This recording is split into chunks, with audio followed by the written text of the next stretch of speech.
you are of gains for your respective parties tomorrow. Now, of course, some people might say predicting the makeup of the next Assembly is impossible, but it certainly hasn't stopped punters and pundits alike from trying. Earlier this week, some of those prepared to hedge their bets gathered at a Slugger O'Toole pre-election event, and we sent our political correspondent, Jane McCormick, along.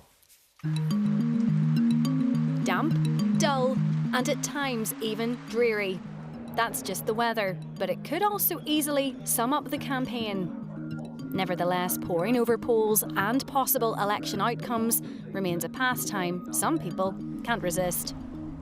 Well, we'll soon know the results of the real poll, but who in here is brave enough to make a prediction? I think you probably see the UUP on 9, SDLP maybe 10, maybe 9. I think Sinn Féin will win it, but I think it'll be tighter than people think, because I think in the end, you know, the likes of the DUP, they always do turn out. I'm reckoning the Alliance are going to do well. 14, 15 maybe. I'm a bit disappointed in Duke Beattie. I think he's a bit lacklustre.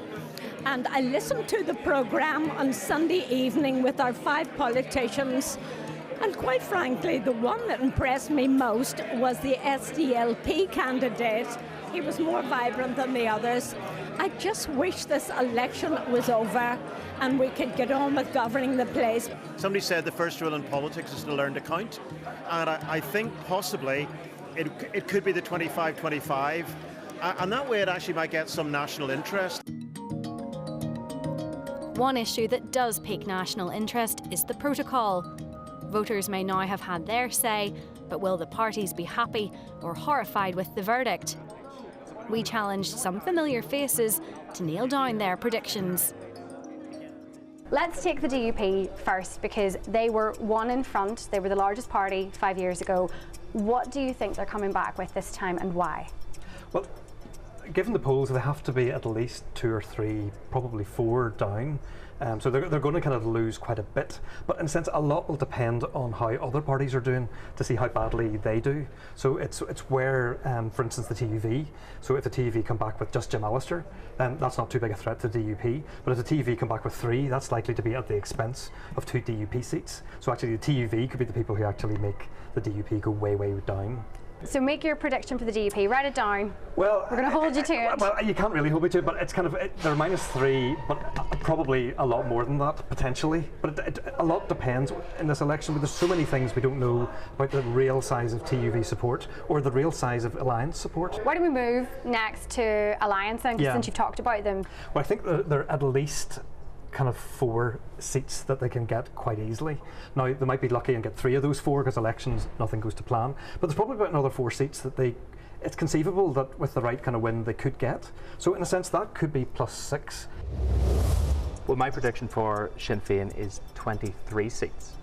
Okay, right. That seems slightly lower maybe than some have already been suggesting to us. Yeah. If you look at the specific constituencies, which I've been trying to do on my spreadsheet, it looks like Sinn Féin is more at risk of losing support to some of the other parties, such as the SDLP and such as the Alliance Party, and therefore they could shed seats more readily, really, than the DUP. In terms of the SDLP Industrial Unionists, both on 12 and 10 apiece last time, what do you have them getting this time? So firstly, for the Ulster Unionist Party, I think that the number of votes that they have in terms of first preferences will go up, but we will see the number of seats they have go down. So my prediction for the Ulster Unionists is 8 seats. 8, a drop of 2, which would not be a good day at the office for Doug Beattie, it has to be said. It would not be a good day at the office. While their number of votes may go up, it won't be enough to translate into extra seats. I'm going to go for... No change? Yeah, I'm going to put them on exactly the same. Sinn Féin are brilliant at vote management, you know, and those are big nationalist constituencies, and again, I just don't see enough of a challenge. I mean, West Belfast, obviously, you know, there's the question about Paul Doherty. Will he take a seat? I think my bet for the SDLP is 12, and I think they'll be disappointed with that, because I think that, you know, they've got a lot of really good, strong candidates.